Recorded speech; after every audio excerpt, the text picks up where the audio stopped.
बोले परम पूज्य गणाचार्य श्री लक्ष्मण विराट सागर जी महामुनि राज की जय। सभी को सादर जय जय। आप देख रहे हैं जनसंतवाणी यूट्यूब चैनल के माध्यम से मन की बात मुनि श्री रंजन सागर जी के साथ। यह कार्यक्रम प्रतिदिन शाम 5 बजे जनसंतवाणी चैनल पर दिखाया जाता है। आप भी अपने मन की जिज्ञासा का समाधान चाहते हैं तो स्क्रीन पर दिए गए नंबर पर हमें व्हाट्सएप के माध्यम से अपनी जिज्ञासा को भेजें। उनका समाधान पूज्य गुरुदेव के द्वारा यहाँ से दिया जाएगा। आज के कार्यक्रम के पुण्यार्जक परिवार हैं श्रीमती जमुना देवी, श्रीमान शीतल चंद जी, श्रीमती प्रीति जैन, पंडित राजेश शास्त्री, रामटोलिया वाले जयपुर राजस्थान ने अपनी पुत्री कुमारी देशना जैन के जन्मदिन पर यह सौभाग्य प्राप्त किया है। इनके सौभाग्य की जनसंतवाणी परिवार अनुमोदना करता है। इस कार्यक्रम को प्रारंभ करने से पूर्व मुनिश्री के चरणों में त्रिकाल नमोस्तु करते हुए कि हे स्वामी नमोस्तु नमोस्तु नमोस्तु। यहाँ पर सर्वप्रथम प्रश्न आया है बीरेन जैन अशोकनगर मध्य प्रदेश से कि स्वामी धोबी, नाई, कसाई, वैद्य, डॉक्टर इन सभी को आजीवन सूतक लगता है क्या? देखिए, इन सब के लिए चाहे डॉक्टर हो, नाई हो, कसाई हो, हलवाई हो, इनको सूतक नहीं लगता है, लेकिन दुर्गति जरूर होती है। ऐसा शास्त्रों में वर्णन है कि जो ये कार्य करते हैं और इस कार्य करते समय इनके दुर्विचार हैं तो इनको दुर्गति का कारण होता है। यदि सद्भावनाएं रखते हैं, अच्छी भावनाओं के साथ कार्य कर रहे हैं तो उसमें दुर्गति का कारण नहीं है, क्योंकि ऐसा कहा गया है कि जैसे पद पर बैठ करके और फिर मलिन विचार आते हैं, मन में विचार की अशुद्धता आती है तो दुर्गति होती है। जैसे चक्रवर्ती के पद के सहित यदि कोई जाता है तो दुर्गति का कारण होता है। चक्रवर्ती नरक भी जा सकता है, लेकिन चक्रवर्ती पद से सहित होगा तो नरक जाएगा, परिग्रह होगा। और चक्रवर्ती नरक का त्याग कर देगा, परिग्रह का त्याग करेगा तो वो देवगति को भी प्राप्त कर सकता है और वह मोक्ष पद को भी प्राप्त कर सकता है, रत्नात्रय को धारण कर लेगा। तो ऐसे ही डॉक्टर, नाई, कसाई, धोबी, ये सब यदि इन सब कार्य में इनकी दुर्भावनाएं हैं और दुर्भावनाओं से ये कार्य कर रहे हैं, क्योंकि उन सब में हिंसा अधिक होती है और हिंसाओं के वैसे ही उस कार्य में हो रही और हिंसा के परिणाम कर रहे हैं तो उसका दुर्गति का कारण हो सकता है।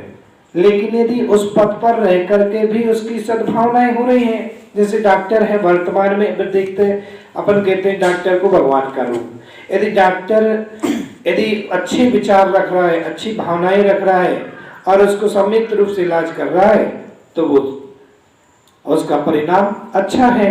लेकिन उन पद पर रह करके दुर्भावनाएं करते हैं तो जरूर वह दुर्विचार को करके दुर्गति को जा सकता है, अन्यथा सूतक पातक तो नहीं लगता है।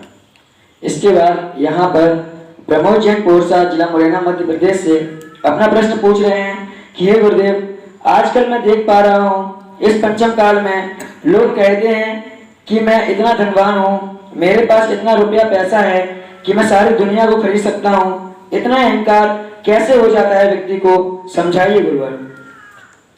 देखिए, सब 8 मद आए हैं रत्नगंगा श्रावकाचार्य में, उसमें ज्ञान का मद भी है, धन का मद भी है। व्यक्ति के पास जब धन आता है तो उसको मद आ जाता है। जब व्यक्ति के पास पद आता है तो पद के साथ मद उसको प्राप्त हो जाता है। पद लेना बुरी बात नहीं है, पद को ग्रहण करना बुरा नहीं है, लेकिन पद के साथ मद आ जाता है ये बुरा है। और पद में मद आ रहा है इसका मतलब है ईगो, अहंकार हो जाना, और यही दुर्गति का कारण है। लंकेश के पास सब कुछ था, धन भी था, वैभव भी था, उसके पास संपदा थी अपार, इतना ज्ञान का बल भंडार था उसके पास, ताकत भी थी, लेकिन एक थोड़ी सी उसके पास अहंकार आ गया और अहंकार के कारण वह पतन को प्राप्त हो गया, उसका नाश हुआ। व्यक्ति का जैसे ही पैसा सामने आता है या पद सामने आता है तो उस पद को आ जाने से वह अहंकार पैदा कर लेता है कि मेरे से बड़ा धनवान कोई नहीं है, ऐसे मद में झूम जाता है। और जैसे ही मद में झूमता है तो वो दुर्गति का कारण बन जाता है। इसलिए पैसा आना बुरा नहीं है, पद के आने बुरा नहीं है, लेकिन इन सब के आने के बाद आपके अंदर अहंकार, ये स्वाभाविक है। जिसने कभी कोई चीज ना देखी हो और वो चीज उसको मिल जाए अचानक तो उसको पचा नहीं पाता है, उस चीज को वो ग्रहण नहीं कर पा रहा है, तो उसके लिए थोड़ा ईगो आ जाता है। और यही कारण है कि विनाशकालीन विपरीत बुद्धि, जब विनाश का काल आता है तो बुद्धि भी विपरीत हो जाती है। तो जब विनाश काल आने लगता है तो उसकी बुद्धि भी विपरीत होने लगती है। रावण की बुद्धि भी विपरीतता की ओर चली गई, पर स्त्री की ओर नजर चली गई और एक पर स्त्री का हरण करने से और पूरे सीता का हरण करने से पूरी लंका जल करके नाश हो गई, पूरा राज्य चला गया और स्वयं का विनाश हो गया। कहने का मतलब इतना है कि पैसा आना बुरा नहीं है, पैसा आना बुरा नहीं है, लेकिन पैसे में अहंकार आता है और अहंकार उन्हीं को आता है जो अज्ञानी है, जिनको ज्ञान नहीं है। जो ज्ञानवान है वो उस ज्ञान में घटित करते हैं कि ये तो क्षण भंगुर है और तीर्थंकरों के पास, चक्रवर्तियों के पास तो इतना वैभव है, उनके सामने मेरा वैभव तो कुछ भी नहीं है, फिर मैं किस प्रकार का ईगो करूं, किस प्रकार का अहंकार करूं। और वो शांत भाव लेकर के उसको अपना सहन करता है। इसके बाद यहाँ पर उज्जवल जैन पांडव नगर भोपाल मध्य प्रदेश से अपना प्रश्न पूछ रहे हैं कि मुनिश्री, मंदिर में आरती करना चाहिए कि नहीं? कुछ लोग कहते हैं आरती करने से पाप लगता है, यह सच है क्या? देखिए, जिनेंद्र भगवान की आरती करने में कोई पाप नहीं लगता है। एक प्रशस्त राग है, एक अप्रशस्त राग है, एक प्रशस्त क्रिया, एक अप्रशस्त क्रिया। गृहस्थी में आप जो कर रहे हैं वो अप्रशस्त क्रिया है, उसमें हर समय पाप का बंद हो रहा है। झाड़ू लगा रहे, पोछा लगा रहे, भोजन बना रहे, खाना बना रहे हैं, जो भी क्रियाएं आप कर रहे आरंभ सारंभ की, उन सब में पाप का बंद हो रहा है। लेकिन जिनेंद्र भगवान की आराधना करने में प्रशस्त विचार है, प्रशस्त विचार है, प्रशस्त पुण्य है। तो ये प्रशस्त पुण्य विचार है तो प्रशस्त पुण्य है, इसमें थोड़ा बहुत आरंभ सारंभ करना भी पड़ रहा है। तो कहा है अधिक जहां पाप और जहां पर पाप हो रहा है वहां तो पाप का बंद होगा, लेकिन जहां पुण्य अधिक हो रहा है और थोड़ा सा आरंभ सारंभ करना भी पड़े तो उसमें पाप नहीं लगता है। आप भगवान के सामने आरती कर रहे हैं तो आरती में विवेक से आरती करो। आज हो क्या रहा है कि लोगों ने के पास विवेक नहीं है, उन्होंने सुना कि आरती करना चाहिए, आरती करना चाहिए और बस उन्होंने एक दीपक जला करके मंदिर में रखा है, आधा किलो, एक पाव, 100 ग्राम, 200 ग्राम उसमें घी डाल दिया और जला करके छोड़ करके आ गए। अब वो रात भर जल रहा है तो उसमें जीव गिर रहे हैं, उसमें कीड़े आदि गिर रहे हैं, तो वो हिंसा हो रही है, तो उसमें दोष आपको लगेगा, उसमें दोष आपको लगेगा। लेकिन आपको आरती करना है तो बात इतना घी में डुबोइए कि आपने बाती घी में बाती को डुबोया, आपकी आरती हो जाए और 2-5-10 मिनट बाद वो जहां का तहां वहीं पर समाप्त हो जाए, तो उसमें कोई दोष नहीं है। आज और लोग अखंड ज्योति जला रहे हैं और अखंड ज्योति जलाते हैं। ये अखंड ज्योति भी अपने यहाँ की परंपरा नहीं है, ऐसा शास्त्रों में कहीं भी उल्लेख नहीं मिला है और ना ऐसा आगम में कहीं आया है अखंड ज्योति का। अखंड ज्योति लोग जला करके सालों साल रखते हैं मंदिर में। उस दीपक जलाने का तो आया है कि दीपक जला करके आरती करें, लेकिन अखंड ज्योति का कहीं नहीं आया। ये तो अन्य धर्म से देख करके और अपन ने जलाना प्रारंभ कर दी। यदि आपकी आस्था है, आप जला रहे हैं, कोई दिक्कत नहीं, लेकिन विवेक से जलाइए। कि आप अखंड ज्योति जला रहे हैं तो उसके ऊपर पूरी चिमनी आदि रखें, उसके ऊपर जाली आदि रखें, उसको ढक करके रखें, जिससे किसी प्रकार के जीव उसमें ना गिरें। यदि आप ऐसे ही खाली जला करके आते हैं और जलती है तो उसमें पाप का दोष लगता है। तो आरती करने में पाप नहीं है, भगवान की आरती करने से पुण्यानुपुण्य बंदी होता है और वो पुण्य का कारण है और आत्म कर्मों की निर्जरा कराने का कारण है। आरती पाप का बंधन नहीं है। कुछ लोग ये मानते हैं, कुछ लोग ये मानते हैं कि आरती करने में दोष लगता है। आलसी लोग हैं, प्रमादी लोग हैं, जो कुछ क्रिया करना नहीं चाहते और वो सोचते हैं भाव से क्रिया कर लें। भाव से श्रावक की क्रिया नहीं है, श्रावक की क्रिया द्रव्य से है।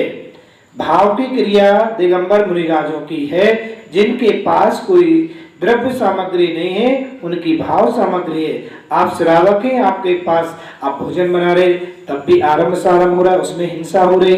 घर में पानी गर्म कर रहे हैं, गीजर चला रहे, उसमें दोष लग रहा है कि नहीं? अन्य चीजों में दोष लगता है, तो भगवान की इतनी सी आरती करने में क्या दोष लगेगा? भगवान की आरती करने में दोष नहीं है, लेकिन अविवेक से नहीं करना, विवेकी होकर के, विवेकवान बन करके, क्योंकि श्रावक का गुण ही है श्रद्धावान, विवेकवान, क्रियावान, और विवेक से क्रिया करना है और भगवान की पूजा करना है, अष्ट द्रव्य से पूजा करना है, धूप चढ़ा करके भी पूजा करना है, आरती वह दीपक जला करके भी वह आप कर सकते हैं। दीपक आरती करते दीपक जला करके करें, इसमें कोई दोष नहीं है, लेकिन सिर्फ करना विवेक से है। जो अविवेक से करोगे, आलस पूर्वक करोगे, प्रमाद पूर्वक करोगे, तो जरूर आपको हिंसा का दोष लगेगा कि आपने बहुत सारा घी जला करके दीपक में डाल करके रख दिया और फिर छोड़ करके वैसे ही आ गए, उसके ऊपर कोई जाली आदि नहीं ढकी, चिमनी आदि नहीं ढकी, तो उसमें जीव गिरेंगे, जीव मरेंगे, तो आपको दोष लगेगा। अन्यथा भगवान की आरती करने में कोई दोष नहीं है। इसके बाद यहाँ पर निवेश शाह बड़ोदरा गुजरात से अपना प्रश्न पूछ रहे हैं कि गुरुदेव, मूल गुण का क्या अर्थ है? देखिए, श्रावक का एक मूल गुण है, जैसे दिगंबर मुनिराजों के मूल गुण होते हैं, भगवंतों के मूल गुण होते हैं, अरहंत भगवान के 46, सिद्ध भगवानों के 8 हैं, आचार्य के 36, पाठ्य के 25, साधु के 28, ऐसे ही श्रावक के 8 मूल गुण होते हैं। और वो मूल गुण है मतलब उसके मूल धर्म है, ये उसकी पहचान है धर्म की, धर्मात्मा की। धर्मात्मा की पहचान उससे गुणों से पता चल जाती है, और जो इन गुणों को धारण कर लेता है वो सच्चा धर्मात्मा है, वो सच्चा धर्म का पालन करने वाला है। जैसे कि सरदारों में जो कटार धारण कर लेता है वो अमृत को पी लेता है, और उसका मतलब ये होता है शुद्ध शाकाहारी, वो हिंसा का काम नहीं करता। ऐसे ही जो मूल गुण को धारण कर लेता है, जनेऊ को धारण करता है, वो संस्कार है और वो पक्का जैनी हो गया, वो जिन धर्म को मानने वाला हो गया। इस श्रावक के 8 मूल गुण हैं और जब तक श्रावक अपने मूल गुण को धारण नहीं करता है तो वो भगवान का अभिषेक करने का, पूजा करने का अधिकारी नहीं है, गुरु को आहार दान देने का अधिकारी नहीं है। 8 मूल गुण में है मध्य, मांस, मधु, इसका त्याग करना कि मांस नहीं खाना, शहद नहीं खाना, दारू शराब नहीं पीना, क्योंकि कहा है कि 1 बूंद शहद का सेवन करना 7 गांव को जलाने का दोष लगता है। ऐसा आगम में शास्त्रों में कहा है। जो मांस का सेवन करता है वो पंचेंद्रिय जीवों का भक्षण कर रहा है, वो पाप का भागी है। जो शराब पी रहा है वो भी जो अनंत जीव है उसमें सड़ जाते हैं, गल जाते, समाप्त हो जाते हैं, नशा है, वो भी दोष है। इन मध्य, मांस, मधु, 5 उदंबर फल और रात्रि भोजन का त्यागी, देव दर्शन करना उसके लिए और जीव दया का पालन करना। और इस प्रकार से वह जो श्रावक होता है उन श्रावक के मूल गुणों में एक मूल गुण है और वह इन सबको पानी छान करके भी पीता है। 8 जो मूल गुण है उसका धारण करता है, वही सच्चा जैनी, वही भगवान का अभिषेक करने का अधिकारी है, वही गुरु को आहार देने का अधिकारी है। एक मूल गुण उसका प्रतीक है। जैसे कि आप कहीं जॉब में जाते हैं तो आपका मेडिकल चेकअप किया जाता है, आप कहीं बाहर जा रहे हैं तो मेडिकल चेकअप होता है, आपका कहीं जॉब में जाना है तो इंटरव्यू होता है, उस इंटरव्यू में उनके कुछ नियम, कुछ परीक्षा ली जाती है, उसमें पास हो गए तो आपको जॉब मिलेगी। ऐसे ही ये धर्म में ये आपका इंटरव्यू है, ये इंटरव्यू, इसमें आप पास हो गए तो आपको धर्म करने की, ये सब क्रिया करने का कार्य का है, अन्यथा धर्म की क्रिया करने का अधिकारी नहीं है। जो ट्रेनिंग करता है वो भगवान का अभिषेक नहीं कर सकता है, अभिषेक करेगा तो उसका और उसको पाप लगेगा।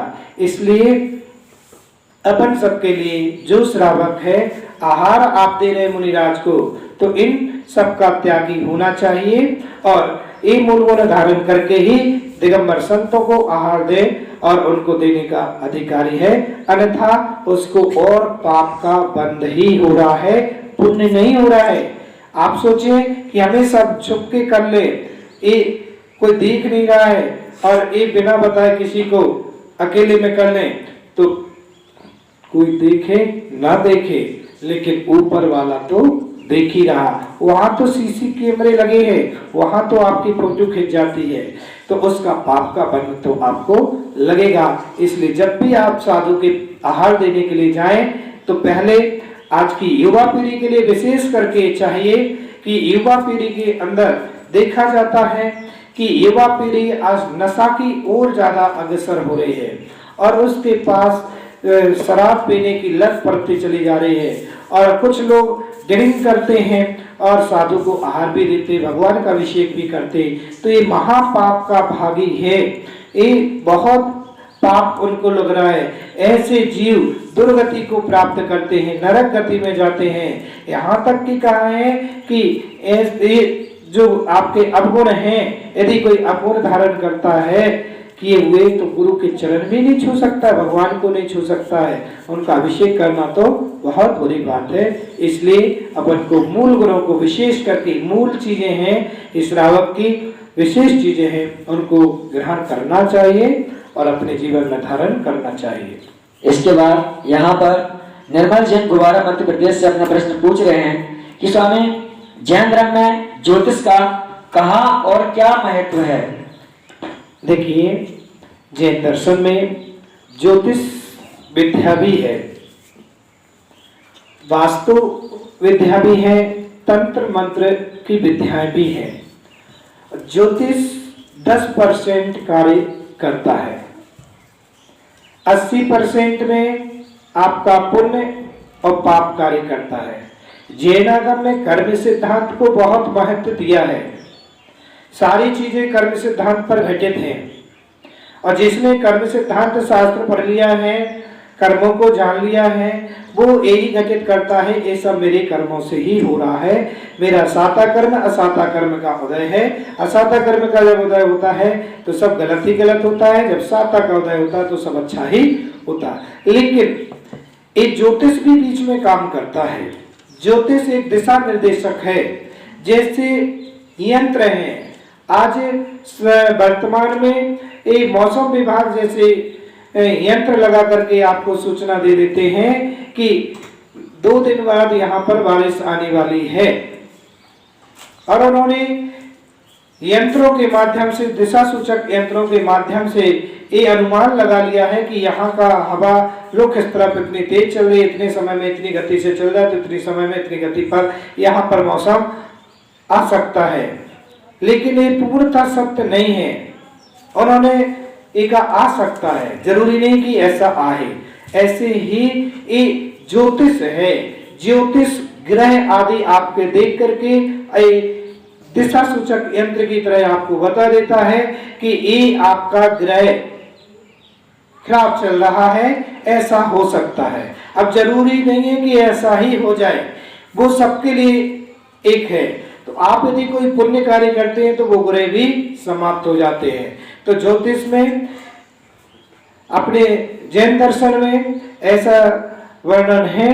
जैन दर्शन में ज्योतिष का भाव आया है और ज्योतिष 10% में मानते हैं कि 10% ज्योतिष अपना प्रभाव दिखाता है, लेकिन 80% में तो अपना कर्म, अपना पुण्य, अपना पाप ही स्वयं को जीवन में घटित होता है। इसके बाद यहाँ पर अंतिम प्रश्न, संकल्प जैन नगर पूना महाराष्ट्र से अपना प्रश्न पूछ रहे हैं कि मुनिश्री, आहार में लाइट जलाकर भोजन क्यों नहीं बनाते हैं? आहार करते समय लाइट जल जाती है तो मुनिराज अंतराय क्यों करते हैं? बहुत अच्छा। देखिए कि रात्रि का भोजन का त्यागी मतलब जब सूर्य का प्रकाश होता है तो जो सूक्ष्म जीव होते हैं वो सूक्ष्म जीव उत्पन्न नहीं हो पाते हैं, जो हमारी आंखों से नहीं देख पा रहे हैं। और जैसे ही सूर्य अस्त होता है तो वो जीवों की उत्पत्ति, उन जीवों की उत्पत्ति होना प्रारंभ हो जाती है। और जब जीवों की उत्पत्ति होती है तो वो भोजन के साथ अपने जाते हैं। तो इसलिए रात्रि भोजन का त्याग किया। ऐसे ही अब रात्रि भोजन का त्यागी, अब वो रात में बनी हुई वस्तु, लाइट में बनी हुई वस्तु, प्रकाश में बनी हुई वस्तु, इसका मतलब भले ही दिन है, लेकिन यदि आप लाइट जला रहे हैं रसोई घर में और फिर भोजन बना रहे हैं तो वो रात्रि भोजन का ही दोष लगता है।